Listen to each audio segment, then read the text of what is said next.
এই জন্যে আমি বারবার আপনাদেরকে মনে করে একটা কথা, আমার জীবন থেকে উপলব্ধি করি একটা কথা, যে একমাত্র আল্লাহ ছাড়া এই পৃথিবীতে এবং পরকালে আমাদের আপন বলে কেউ নাই। বাকি সবাই সবার স্বার্থের জন্য আছে। মানুষ মানুষের অবস্থানকেই মূল্যায়ন করে, মানুষ মানুষের অবস্থানকেই মূল্যায়ন করে। আল্লাহ রাব্বুল আলামিন আপনার ভিতরটাকে ভালোবাসেন।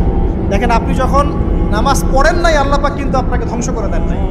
আল্লাহ পরম করুণাময় আপনাকে হেদায়েত দিয়ে নামাজি বানিয়ে দিয়েছেন। জীবনে অনেক পাপ করেছেন, ইনস্ট্যান্ট আল্লাহ পাক শাস্তি দিতে পারতেন, আল্লাহ পাক দেন নাই। আল্লাহ আপনাকে ভালোবাসেন, আল্লাহ আমাকে ভালোবাসেন। আল্লাহ পাকের এই ভালোবাসার ঋণটা শোধ করার জন্য হলেও নামাজি হয়ে যান, আল্লাহর পথে ফিরে আসেন, দিনের জন্য কিছু করেন, দিনের ফিকির করেন, পড়াশোনা করেন। প্রিয় ভাইরা, আল্লাহ পাক তৌফিক দান করুন। দেখুন, এই রিবা থেকে দূরে থাকার জন্য একটা হাদিস যথেষ্ট, যে 4 শ্রেণীর মানুষকে আল্লাহ রাসূল সাল্লাল্লাহু আলাইহি ওয়াসাল্লাম